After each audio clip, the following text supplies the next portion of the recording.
The latest in the war in Iran is that it looks like we might be going back to war. Hey, what's going on, guys? Welcome back to the channel. Today we have Nick talking about the war in Iran. Not going to waste any time. If you enjoy this content, please consider liking and subscribing. It helps the channel. Also, I just want to say thank you so much, guys. We're almost at 4,000 subscribers. I really appreciate y'all's support. We're starting to build a community here. Now, without further ado, let's get right into it. And I predicted this last night. I said that it's going to be a tough call. It really could go either way. It's either another bluff and we're going to get more negotiations, this indefinite ceasefire, continue playing this game of chicken. I said, or we're going to get some pretty imminent military action. I said, and either way, on any timeline, there's going to be another confrontation with Iran, whether it's in this round of fighting or if it's in another round of fighting somewhere down the line. I said, we're going to revisit this situation militarily. And today, the big development out of the Pentagon is that U.S. Central Command, which is responsible for overseeing the Middle East, they are currently preparing new military options for President Trump to re-engage Iran militarily. And this is a story, this is from Axios. It says, quote, President Trump is slated to receive a briefing on new plans for potential military action in Iran on Thursday from CENTCOM Commander Admiral Brad Cooper, according to two sources. The briefing signals that Trump is seriously considering resuming major combat operations, either to break the logjam in negotiations or to deliver a final blow before ending the war. CENTCOM has prepared a plan for a short and powerful wave of strikes on Iran, likely including infrastructure targets, in the hopes of breaking the negotiating deadlock. The hope would be that Iran would then return to the negotiating table, showing more flexibility on the nuclear issue. Another plan expected to be shared with Trump is focused on taking over part of the Strait of Hormuz to reopen it to commercial shipping. Such an operation could include ground forces. Another option discussed in the past and might come up in the briefing is a special forces operation to secure Iran's stockpile of highly enriched uranium. Two sources told Axios that Trump currently sees the blockade as his primary source of leverage, but that he would consider military action if Iran still won't cave. Cooper gave Trump a similar briefing on February 26th, 2 days before the U.S. and Israel launched the war against Iran. One source close to Trump said that briefing contributed to Trump's decision to go to war. So it's more of the same, honestly. As we have talked about repeatedly, we are in a phase of the war where there are simply no good options. We're stuck. Why are we stuck? Well, we have hit Iran with everything we have. We have dropped every kind of ordnance on them from the air, from the sea. And that's all we're really willing to do at this point, is hit them with air power, hit them with sea power. We are not willing yet to send in a ground force. So we're doing as much as we can do in this limited war that we are fighting, and Iran is intact. The regime has survived, and more importantly, they have retained the capability to launch drones and missiles. And this allows them to close the strait. It also allows them to target the Gulf countries and U.S. military bases inside them, which is a powerful deterrent capability. So what does this mean? It means that although the United States is a vastly more powerful armed forces, more sophisticated, bigger, smarter, more precise, even though we could control their airspace, we could drop 15,000 more bombs. We could do all these things. We are not able to suppress their ability to fire on us. We are not able to topple the regime. And what that means is that as long as they have continuity of government and as long as they have these capabilities, then they can inflict pain on us and our allies. So we can do tons of things to them. It will not affect them at all. They can still do things to us that will hurt us. Look, Nick is 100% correct here. We've gone above and beyond in this conflict to try to get Iran to submit, but they continue to hold on. We've struck them over 15,000 times. We've hit 64 military sites, 8 nuclear sites, 12 infrastructure sites, 36 civilian sites, and 5 energy sites, and Iran refuses to give up. On top of that, we've spent almost $50 billion on direct military action against Iran, and they continue to hold on to power. So unless you want to triple this, quadruple this, get troops on the ground, there's no way we're going to get Iran to concede power to us. They can use their drones and missiles to close the Strait of Hormuz, which strangles 20% of the world's energy supply, which is causing acute energy shortages, first of jet fuel, then of diesel, then of regular gas and other oil products. And you're starting to see that ripple across Asia and Europe. So they're able to inflict a ton of economic pain on the global economy. And then moreover, using drones and missiles, they are able to target infrastructure in the Persian Gulf. The Gulf Cooperation Council countries like Saudi Arabia, the UAE, Qatar, Kuwait, Bahrain, as well as Israel, and all the U.S. bases that are stationed there, all the U.S. forces, infrastructure that are in these countries. And so this is effectively just a stalemate then. Although we have the upper hand in a certain sense, in a very specific and narrow sense, because we have a more sophisticated military, be that as it may, we are not able to achieve our objectives. We're not able to compel Iran to change their behavior. We're not able to suppress their military capabilities. And so as long as that is the case, they have all the leverage. They have all of the leverage. And this is really, herein lies the problem. How then does the United States bring an end to the conflict when there's really no way to get what we want? We can't make them do what we want. We can't defeat them short of dropping a nuclear bomb on them or invading. So how do we win if there's no options to escalate?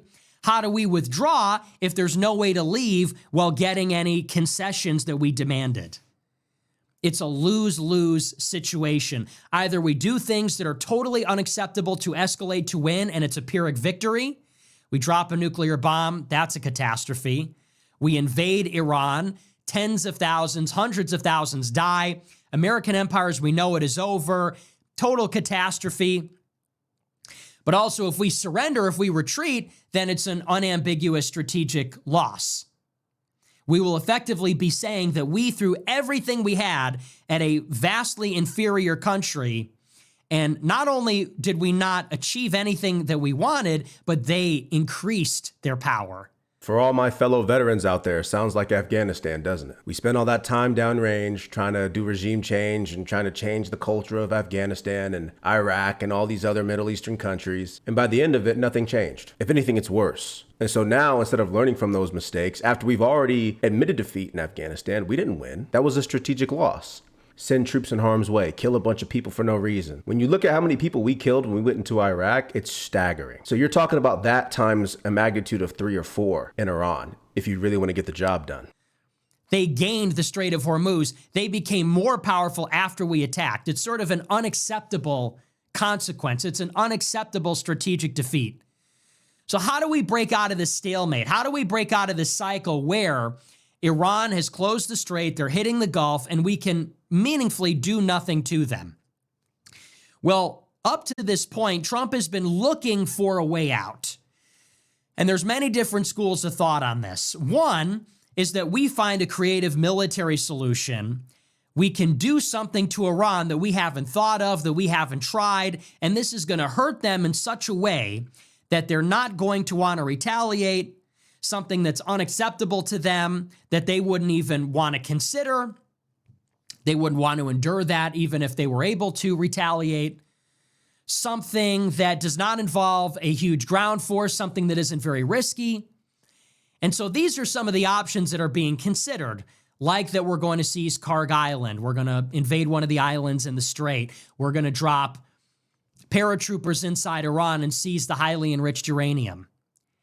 And so this is one school of thought, is we're going to get creative. We're going to think of something we haven't thought of yet, something that doesn't cross the threshold of a major escalation, something that isn't too costly, too risky, isn't a major escalation in terms of our footprint in the Middle East, but something that's going to hurt them, but hurt them in a way that isn't irreversible, hurt them in a way where they can't respond in kind. So we could say that the United States is calibrating a form of an escalation that is going to hit that sweet spot And it doesn't need to utterly defeat Iran. It's not going to change the nature of their capabilities, but it's going to inflict enough pain that they are going to let us escape. They're going to let us extract perhaps a symbolic concession, and they're going to let us off the hook, basically. Excuse me, I keep burping. And then we can leave. So that's one school of thought. The other school of thought is that if we keep threatening to do something like this, if we keep threatening to drop the hammer on Iran, do something unacceptable to them, bomb their civilian infrastructure, their energy, their power grid, kill more of their leadership, kill the elements of the leadership or the factions of the leadership that are resisting a deal, well, then we can persuade Iran through the threat of force that, maybe Trump is totally insane and he's willing to suffer a Pyrrhic victory. He's willing to absorb whatever they have to throw at us, and they will just give up. The strategy of escalating to de-escalate isn't going to work in this instance because the world isn't ready for another conflict. They're tired. They're fatigued. Did we forget about Gaza and the hysteria behind that? Or the war in Ukraine that's still going on? What about Sudan? What about Mali? All these conflicts that have been springing up, the world isn't ready for another one. So when they see the U.S. go out of its way to bilaterally start a conflict with Iran on behalf of Israel, we get no support. We have to do it by ourselves. And so when we get stuck in this situation where they've closed the strait and now we have no leverage, we have to decide to either bow out or go all the way and risk losing everything we've built over the past couple of decades as a nation. That's another school of thought. The third thing, and this is kind of the latest option, is that Trump has now blockaded the Strait of Hormuz, putting some pressure on Iran's economy by choking off their ports. And if we put some economic pressure on them, then that puts a countdown timer. Now they cannot engage us indefinitely in this war. Whereas before, time was on their side because they're hurting our economy every day. Now their economy is being hurt every day a little bit too. And so it can't last forever. Whereas Iran might think that they could push us to the breaking point, now maybe they'll hit their breaking point shortly after we hit ours. And so these are the various ideas of how we're going to approach the situation. But what I will say about it fundamentally is all we have to do is look at these strategic considerations here. Let's think strategically. Let's think about vital strategic interests. And by strategic, I mean big picture thinking about survival as a state. So here are some facts. Israel is pursuing regime change in Iran. That's what it is. Why do we want to denuclearize Iran? Why do we want to take apart their missile program? Why do we want to stop their proxies? It's because we want to render them helpless. All of those things are strategic capabilities. What does that mean? It means that if we launched an existential offensive on Iran, all of those capabilities would protect Iran. They would deter a U.S.-Israel attempt because all of those options Iran could deliver or carry out even if Iran were destroyed. So let's say, for example, the U.S. drops a nuclear bomb on Iran. Well, if Iran has a nuclear capability, then they could nuke us, they could nuke Israel. So we would never consider nuking Iran if they have a nuclear capability. It's a strategic deterrent capability. But the same also goes for the missiles. If we were to nuke Iran, we can't nuke all of Iran. And so there are going to be places inside the country where they have thousands of ballistic missiles. And if we nuked Iran, they're going to use those conventional capabilities to rain down on Israel, on their nuclear facilities. They're going to rain down on the Gulf countries, maybe even on Europe for that matter. Some of those missiles have the range even to hit Europe. And so they don't even need a nuke. Those conventional capabilities would be just as devastating. It's another deterrent. And the other capability is the proxies. Let's say we nuke Iran and they don't have a nuke and maybe their missiles fail. Well, then you know who will avenge them? Hezbollah, the Popular Mobilization Front, the Houthi rebels, all the different factions in the Middle East that are allied with Iran. They would retaliate against Israel and against Saudi Arabia. Or they would commit terror attacks in other countries too. So these are the three deterrent capabilities Iran has. Consequently, these are the three things that Israel does not want them to have. The United States does not want them to have these things because these things protect Iran from regime change. If we dismantle the proxies, if we get them to give up the missiles, if we get them to give up nuclear enrichment, then we can confidently collapse their government and not have to worry about a second strike. We can confidently collapse their government and not worry about mutually assured destruction. So that's what this is about, and that's what this has always been about. So for Iran, this is existential. Now, we are basically fulfilling Iran's worst nightmare. They are concerned that one day Israel and the US are going to come and try to destroy their government, invade their country, and install a puppet regime. That's why they're building these capabilities. And we have tried to do this twice in the last year. Last year, we bombed their nuclear complex at Fordo, Natanz, and Esfahan. And this year, we came in and we bombed everything. We bombed their navy, regime. We bombed the nuclear complex again, assassinated their leaders. And Iran is still in the fight. You guys let me know in the comments what you think about this, but I feel like this conflict resembles that of an economic guerrilla warfare campaign. The same way that we had IEDs in the Middle East and jungle warfare in Vietnam, this just feels like a style of guerrilla warfare, but on an economic scale rather than a conventional military scale. So that's what it feels like, but you guys let me know in the comments what you think. Now, let's consider what is going to happen on a longer timeline here. Let's say the United States leaves the conflict and says, oh, well, we did more damage against Iran. We increased the amount of damage that we did from last year or in the past 60 days, and now we're done and, we're sort of licking our wounds and we're over it. Well, Iran knows that it's only a matter of time before we come back. Iran knows that if we tried it before, we will try it again. We were thinking this. They knew we were thinking this. And finally, we fulfilled that prophecy and we went after them. And they know that we are just going to get back to the Pentagon and start planning the next operation where we try to overthrow their government, topple the regime, go to war with them. We're going to think of every potentiality. We're going to study the lessons of the war. So they know that we're going to try to take another swing at it. We're going to try to take another crack at it in months, a year. If you are Iran, obviously, you don't want that to happen. So you have to reestablish deterrence. Right now, Israel and the United States think that Iran is weak. We hit them last year and we got off scot-free. And that's why we were probably emboldened to hit them again this year. Because we're thinking, look, we took the nukes offline. Now we're going to go in, take the missiles offline. The next time we go in, we're going to cut the head off the regime.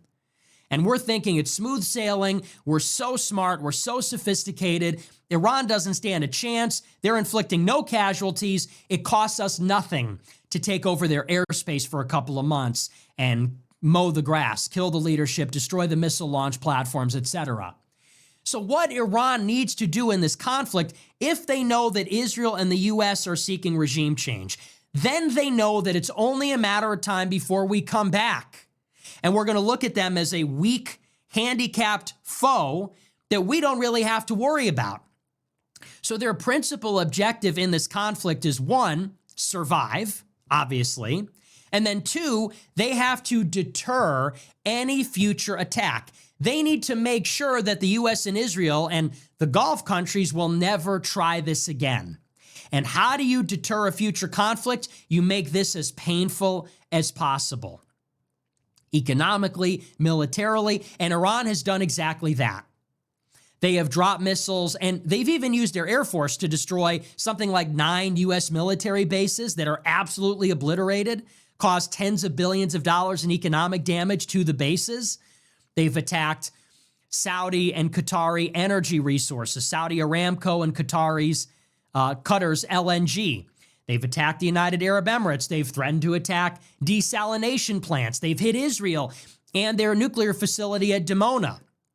Their proxies are engaged in Lebanon, in Iraq, in Yemen, in all these other countries.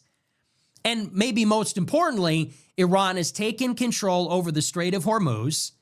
It's something that we cannot prevent. We can't take it back from them. And Iran will control 20% of the world's energy. It's catastrophic for Asia, for Europe, and then ultimately for the United States. So Iran is doing a pretty good job. They've survived. They've inflicted so much pain that, think about politically, if we a year from now are talking about another war in Iran, everybody is going to say, is that really a good idea? Think about what happened last time. Think about the $5 gas. Think about how all the data centers, something like 50% of the new data centers that have been planned have either been postponed or canceled. Why do you think that is? It's because of inflation, energy cost. It is maybe not entirely, but significantly because of this war. So everybody's going to say, not so fast. This is not going to be good for us. That's what Iran is trying to do. Now let's think even deeper here. So what allows Iran to deter the United States are these capabilities. It's because they have drones and missiles that they're able to inflict this pain on the Strait and on the Gulf. It's because they have a nuclear enrichment program that this becomes a very delicate situation. We can't collapse Iran and walk away. We can't break it and not buy it, because then there's 900 pounds of highly enriched uranium in this country that God only knows who's going to take over next. And maybe most importantly, they can't relinquish control over the Strait, because that is their primary leverage. That is how they have us by the balls. What does this have to do with the current situation? So the Trump administration, when we engaged Iran, we set out to achieve a series of objectives. We said we want regime change. We want to get rid of their nuclear enrichment, get the highly enriched uranium, take care of their missile program. And then as the war progressed, we said we need to reopen the Strait. Now, for the United States to credibly claim victory in the war, we need to have some symbolic concession on one of these things. We need to come out with a concession on nuclear or the missiles, or destroy most or all of the missiles, and we need the Strait of Hormuz back. The only way I think we're going to end this conflict without a strategic loss is to allow Iran to enrich uranium. Allow them to enrich, cut a deal, open up the Strait, and let's get out of here. And if any other country in the Middle East has a problem with that, they can go fight Iran by themselves. But we shouldn't be going billions and billions of dollars into debt over a sovereign nation choosing to enrich uranium just because we don't like their beliefs. I don't like anything about Iran, but they're a sovereign nation. So cut a deal, open up the Strait, let them enrich, and if any other country has a problem, let them go deal with it. If we let Iran keep the Strait of Hormuz and they start charging money for every ship that goes through it, not only is that tactically bad, because then Iran gets a source of income to rebuild their military, but also it's a huge strategic blow that Iran keeps the Strait and there is a legal regime in place and a precedent that they actually have formal control over it, and also that Iran has come out the other side of the conflict having gained a vital waterway, having gained a very strategically important part of the world. So in other words, the United States cannot walk away unless we open the Strait of Hormuz and its free navigation at the minimum, and we cannot walk away unless we get some kind of meaningful concession on nuclear or missiles. We just can't walk away until we get it. But Iran cannot give up either of those things. Why would they give up the Strait? The U.S. cannot take it. There's no military way to do it. So Iran has it. The United States is begging them to give it up. Why would they? This is their leverage. This is, in the event that the U.S. and Israel try to come back for Iran, this is their ace in the hole. Why would they give up their secret weapon? They won't. They won't do it, and they can't do it. They might open it, but they're not going to give it up. They might let the shipping go through, but only under their supervision, only with their permission. And there's no way they're giving that up. And then as far as nuclear is concerned, after everything that has happened, how now are they going to give up nuclear enrichment? They need it. At the minimum, they need it because that deters an all-out attack, which would send Iran into a failed state status. They need it because they need the U.S. and Israel guessing about their capabilities. And they need it because they've come this far. If they give up the nuclear program at this point, it's like, what was it even all for? The point is, there is still an impasse over all the critical issues. We cannot leave unless we get control of the strait. They can never give us control of the strait. We cannot leave unless we get zero enrichment. They're never giving that up. And so what that means is that there is going to be another confrontation. It is not logical. It's not strategically rational for Iran to give up what the United States needs them to give up. And our imperative is that they have to do those things that they cannot do. All right, guys, we're going to end the video here. Let me know what you think about what Nick said. I personally think he's absolutely on target. The war is a disaster, and the sooner we get out, the better. But thanks for watching. I appreciate you guys. Thank you again so much for the subscriber count. We're closing in on 4,000 subs, so I really appreciate the support. Thanks for watching, and I'll see you guys in the next video.